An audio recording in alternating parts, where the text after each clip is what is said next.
So it's 2020 here in the US. Well, it's 2020 everywhere. Okay, cool. So it's 2020, and that's an election year here in the US, which I'm sure will be fine. There's an idea circulating in the cultural ether that news has gotten worse, that mainstream media cannot be trusted, there are political grifters around every corner, and generally the only thing you can do is lie down and wait for death. The good news is there is something we can do other than lie on the floor and wait for death. The bad news is it's kind of boring. Hi, I'm Magdalene Rose. In this video, we're going to take a look at yellow journalism, which despite the term sounding racist, isn't actually, how to combat it, and some philosophy, unfortunately. I'm sorry. I should like to have it set up my second with the DC swamp, where a very angry and very confused, bewildered Nancy Pelosi continues inexplicably to cling on to her BS articles of impeachment.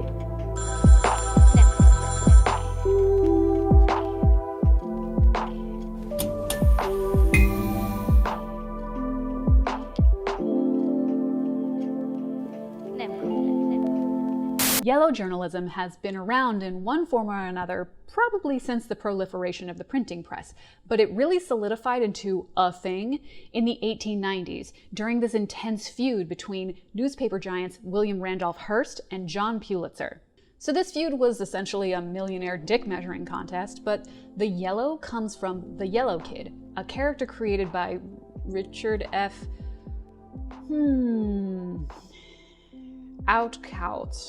Outcole.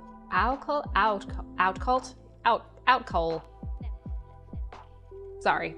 He was originally hired to make comics for Pulitzer's New York World, then later headhunted by Hearst for the New York Journal. 1800s newspaper tycoons were a petty breed. Yellow journalism is characterized by being high on sensationalism, low on context, and absolutely drowning in hyperbole. It's a little joke because this is a very hyperbolic statement. Now, we have an equivalent term in the modern day in fake news. However, fake news tends to get thrown around for any information that contradicts one's worldview, and thus the term has been rendered pretty much useless. Yellow journalism could technically be commenting on something real, but the level of exaggeration and bias taints the information to the point where it can no longer be considered real journalism. So journalism hasn't really gotten worse. The same problems of bias and trickery have always been there. So why does it feel like we've descended into this cavernous hole of sleazy, gaslighting garbage? Well, I have a theory. There has always been bad journalism, but there hasn't always been this many options. We're just absolutely spoiled for choice for which bullshit artists we want to tell us how to think. Gosh, who should I let propagandize to me today? Huffington Post? Tim Pool? Or maybe Big Meat Boy Jordan Peterson? How about I read some articles at Patriot, Freedom, Truth, fucking 9/11 was an inside job, news.net. Not only is there a lot more news, the news we get is much more fractured. So the news given to people who lean politically left is almost completely divorced from the news given to those on the right. Americans are living in the same country while also existing within multiple fractured realities. And that makes it pretty hard to come to a consensus on anything. Not to mention that a lot of what's being written is, how do I put this delicately?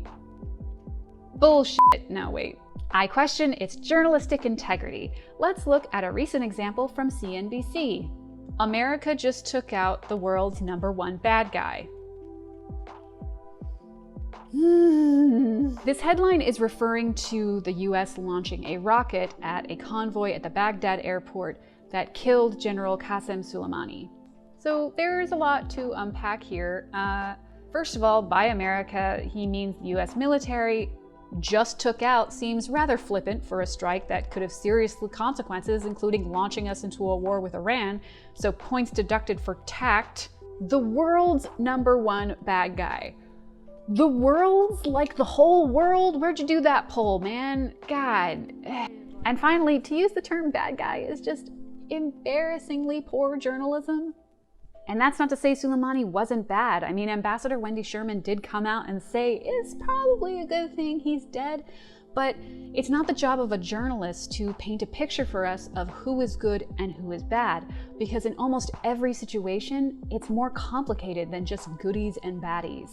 In order for something to be journalism, it has to strive to have as little bias as possible from the author.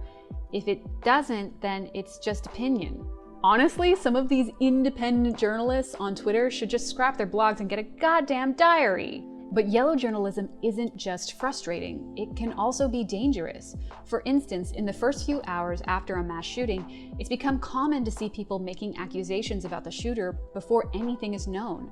Within an hour of the shooting at a Texas church in 2019, there were commenters in right-leaning pro-gun groups saying the shooter was affiliated with Antifa. But as of the making of this video, there's absolutely no evidence to that whatsoever. It's just some guy's diary entry for that day. False accusations aimed at blaming a political opponent can lead to confusion, discord, and even violence. Now hang on a minute, Maggie, we're all adults here, mostly, according to my analytics. Shouldn't we just use our heads? This was actually the exact argument put to me years ago when I was foolishly trying to explain to a bunch of internet reviewers on the internet that the media they consume affects them. Listen, I know, it was a different time. I was very naive. Shouldn't we, as evolved beings, use our impeccable galaxy brains to decipher news from opinion, fact from fiction? Because aren't we first and foremost beings of reason? At least not according to 18th century philosopher David Hume. That's right, folks, it's philosophy time. Again, I am sorry. Now, before we continue, I want to point out that Hume was a racist, and not in the usual embarrassing grandpa sort of way, like he wrote a footnote in his essay Of National Characters about how non-whites were inferior to the white race. Galaxy brain indeed. But I don't think that discounts his ideas about skepticism. A broken clock is right twice a day, I guess. Hume thought that human reason is a slave to human passions. That is, our ability to reason is controlled by our emotions and desires. And anyone who's been on the internet for a while can see that, well, it checks out. People often see what they want to see and twist reason to fit what feels right. That means we're easily misled by people who are ideologically similar to us, and we have a harder time believing those who would contradict our worldview, even if the evidence is in their favor. Many readers probably missed entirely that this headline from CNBC is in the opinion section, because it's off in the corner and the eye is naturally drawn to larger text. This is a headline from a major news outlet that was taken seriously by probably thousands of readers that he might as well have scrawled on a bathroom stall in a public restroom. So, this sucks. We're drowning in news that's badly written at best and at worst, intentionally misleading. Now, one reaction I often see will sound familiar. It's, oh well, all mainstream media is fake news. I guess you can't trust any of it. I guess everything is bullshit. Yada, yada, yada, bleep, blorp, blop. You usually hear this one from guys in their 20s and 30s who just want an excuse to not, pay attention to the news. But this reaction is lazy. There are good sources out there. You just need to use your handy-dandy tool, media literacy. How do we use media literacy to help find credible sources? God, this is the lamest, most English teachery title I've ever written. Media literacy tip number 1. Don't get your news from social media. I'll repeat that. Don't get your news from social media. Social media news is over. It's done. It's canceled. The problem with getting your news from social media is that once you've interacted with an article by clicking, sharing, or commenting, the algorithm will begin to show you more and more of the same material. So if you click on too many articles about, animal cruelty or something, you're going to be continually shown more and more news about animal rights, which leads people to believe the issue is at the forefront of the national conversation. This is how people get trapped in echo chambers where all they ever talk about is one issue. But let's say your relatives haven't gotten the memo yet that we no longer get our news from social media, and they mistakenly post an emotionally driven news article from immigrantsAreBad.com. Without clicking the link, look at the source here. Tab over and go to MediaBiasFactCheck.com. Type in that news outlet and see what comes up. If the news source is biased, link the page in the comment section. If you suspect it's too much effort to actually click the link, just take a screenshot and post that instead. It may seem passive-aggressive, but it's the only way they'll learn. You can also use sites like factcheck.org and Snopes for fact-checking articles. Tip number 2, find good sources and stick to them. On Media Bias Fact Check, you can filter sources by least biased.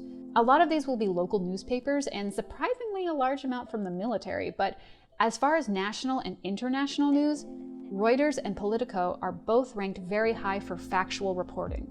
I also recommend following individual journalists instead of entire outlets. For instance, MSNBC can be pretty biased toward the left, I'll admit. I personally don't like the reporting by Lawrence O'Donnell because he just spends most of his show ranting, which isn't news, Lawrence. On the other hand, I found that Rachel Maddow's reporting is pretty solid. She's really good at explaining the history and background of events so they can be put into their proper context. Maddow has a degree in public policy, and she's a Rhodes Scholar.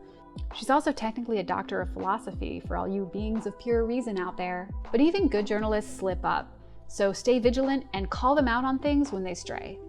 Tip number 3, says who? This one may lose you some friends, I'm not going to lie.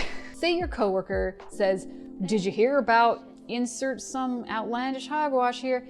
Get into the habit of immediately responding with, "Well, where'd you hear that?" In order to answer, the person has to check their source or admit that they don't actually know. Honestly, I think most people like indulging in yellow journalism as a way to bond with like-minded people. Like, they don't actually really care if it's true or exaggerated, so questioning it is gonna be kind of annoying, but it's a really icky practice that causes misinformation to spread through a community like a virus. Intellectually speaking, your coworker might as well have sneezed in your face. Tip number 4, grow up. I know this sounds harsh, but hear me out. The problem with unbiased news is that it's boring and it's harder. Biased sources that have an agenda will always have an edge because they do all the thinking for you. They not only tell you what happened, kind of sometimes, they also tell you how you're supposed to feel about it. They tell you a version of the story you already want to hear. But this is child's play. It's the Tinker Toys of news journalism. It is time to put away the micro machines, kids, and do some goddamn homework. Dress it up if you have to. Go to a coffee shop in a beret. Get a digital note-taking app and planner-addict the shit out of it. And then put your notes on Instagram. Hashtag Newsies. I will send an Amazon gift card to the first person who comes up with a better hashtag. Following these tips will not guarantee that you will never get tricked by yellow journalism again, but it will greatly improve your ability to detect bad faith arguments and manipulation. So run free, my cyber sleuths. Let the art of deduction be your sword and shield. Go and be a thorn in the side of all hack journalists and propagandists wherever they may be. This video is supported on Patreon by viewers like you. Thank you.